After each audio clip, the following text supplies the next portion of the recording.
For years, the safe answer for a Democratic candidate, somewhere between the extreme of amnesty and open borders on the one hand and deport everybody who hasn't complied on the other hand, has been, I favor a pathway to citizenship. But it hasn't come to pass. So what I'm looking for in this answer is your components of what that pathway to citizenship would look like. Unless, of course, you're favor something more towards one of the other extremes. So we're looking for what kind of specific measures, who, how many years, etc. Okay? I totally agree with the premise of the question. It's infuriating that we're having this conversation in 2026 and we should have done exactly this in 2006. What we need is to actually get it done. And what getting it done means is having a pathway to citizenship for people who are in this country without documentation and have not been involved in violent crime, period. And the details are less important as long as what we actually do is humane and provides that pathway to citizenship for everybody in that category that I just described.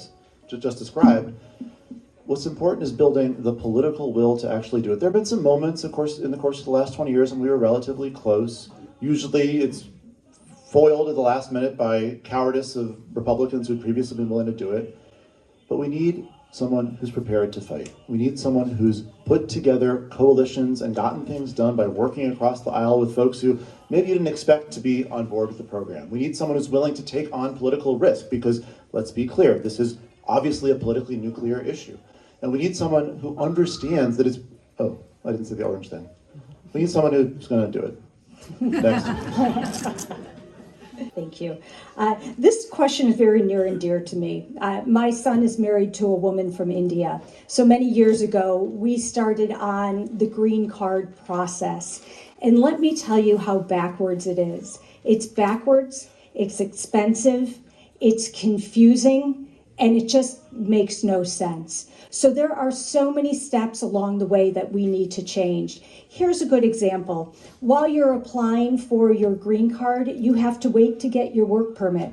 While you're waiting for your work permit, you can't work.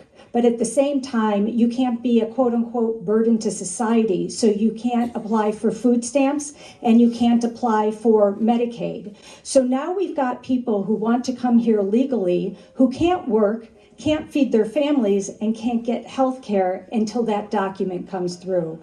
There is so much we can change along these lines, including making the process more efficient, putting more judges on the bench to deal with immigration cases, and making sure that people who want to be here legally can get that done.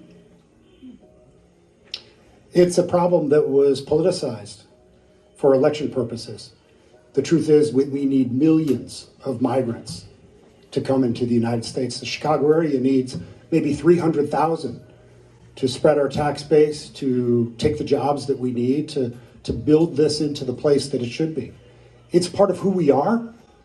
It's what makes America great. It's a strength, and we need to fix this. There are plenty of great solutions. There was one in the last election cycle. I'll finish there, and I'll yield the rest of this time to the good gentleman, the economist from Evanston, to talk about how AI can create jobs. How did you know that's what I wanted to talk about? Okay, look, I think you guys have said it well.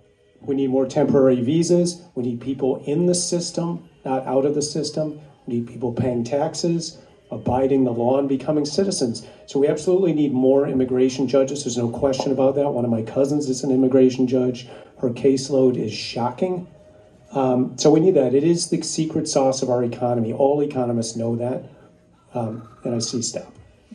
All right, so 3 things. 1, when people come to this country on a work visa, and what we saw Amazon do by laying off 30,000 people just a couple weeks ago, what happens to their pathway to citizenship? Does it just disappear? Do they have to get lucky that another company will hire them and take on that active case? Second thing is to repealing the increase of the cost for a company to apply for a work visa when they are sponsoring someone, because we saw that application fee went from $95 to $100,000 under the Trump administration. Second thing, student visa. When we have people coming to this country on a student visa and they graduate, their options are two things. One, you have within a year to apply for a job that can sponsor your work visa, or two, get another degree, or three, go back to your country of origin. And we have people who are being educated in our country that are not benefiting from that. I had a third one, but ask me about it later.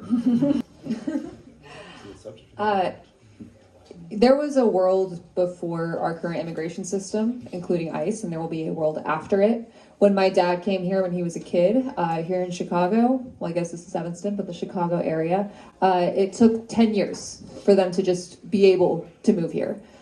And somehow our immigration system is worse now. We need, as I mentioned before, a Marshall Plan for the federal government, which includes mass public employment, because our immigration system was already overburdened. We need to ensure that dreamers, just like how work visas have skyrocketed, dreamers, people that are under the DACA Act, are also used essentially as a continual income for lawyers and for the federal government. Anyone who is a dreamer should be granted citizenship right now. Our country will not survive without immigration. It's what makes our country great. It's also what makes our country successful. Any immigration policy needs to include the abolishment of DHS, ICE, and the institution of an actual humane basis.